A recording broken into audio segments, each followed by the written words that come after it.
ड्राइभरहरूको staff room चाहिँ यहाँ छ साथीहरू। स्टाफ रुम यो हो यो चाहिँ रेलिङ हो। मेरै भान्जीको यो होमस्टे हो, कटेज रिसोर्टहरू। यहाँ बस्ने जग्गाहरू छ, रेस्ट गर्ने। यहाँ पानीको यो चाहिँ किचन हो। उयो माथिको साई मन्दिर रहेछ, निलो निलो देख्दै गरेको हो। यहाँ चाहिँ बोन फायर हुन्छ, यहाँनिर चाहिँ बेलुका यहाँ हुँदो रहेछ बोन फायर। यहाँ कटेजहरू यस्तो छ, दामी दामी छ कटेजहरू, एकदमै राम्रो जग्गा। यस्तो मजाको टारहरू छ, बसेको जग्गाहरू छ। मेवाहरू पनि हुँदो रहेछ यहाँनिर। मेवा पनि कत्रो कत्रो भइरहेछ। मेरो गेस्टहरू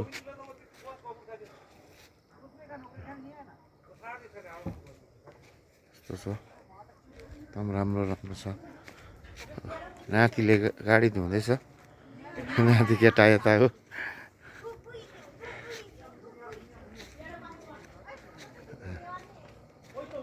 यता पर्दो रहेछ माने भन्ज्याङ, यो पारिपट्टि कैँजले।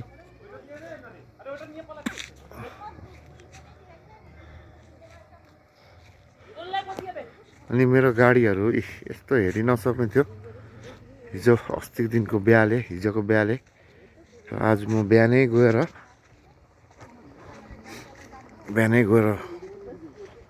गेस्टहरूलाई लगेर यो जग्गामा गएको।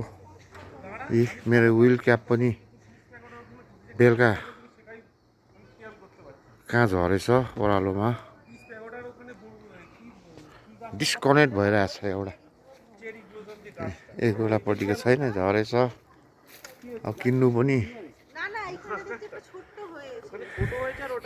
अब मिल्दैन, मिल्यो भने पनि एउटा मिल्दैन हो, र सेटै किन्नुपर्छ।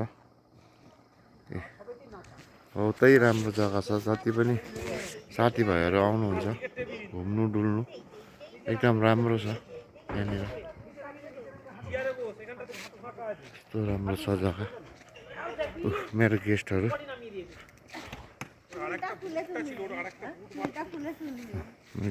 यहाँ छ। अब भोलि हामी यहाँबाट जाँदैछौँ फेरि कर्सियङ होमस्टे।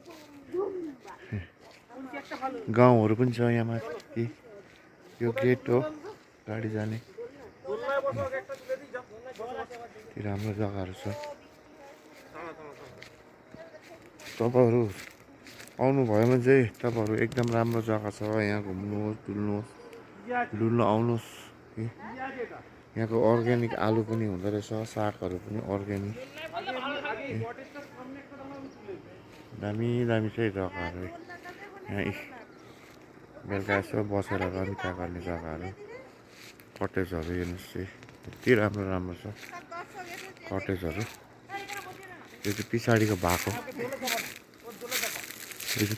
भएको, चाहिँ मेरो भान्जीको एकदमै राम्रो छ। ड्राइभरहरूलाईदेखि बस्ने खानेदेखि लिएर सब सुविधा छ। यो चाहिँ आउटिङ, यो टोइलेटहरू हो।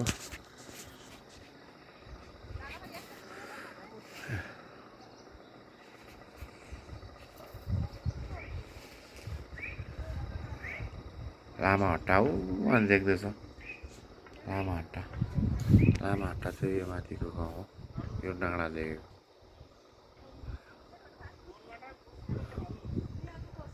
पारितिर पनि बनिँदैछ होमस्टेहरू।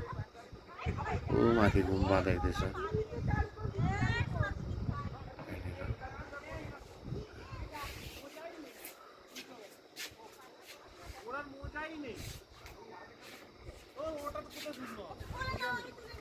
रेलिङ भन्ने जग्गा हो, तपाईँहरू आउनु नबिर्सिनुहोस्। पुरा अगाडि ग्राउन्ड जस्तो छ, खेल्ने जग्गाहरू। अब खानासाना खाएर सानो पिक्चर लिएको, अब रेस्ट गर्छु। अघि राति 2 बजी राति हिँडेको म कोलबुङ पुगेर त्यहाँबाट फेरि अहिले यो जग्गामा छु, रेलिङ। ल साथीहरू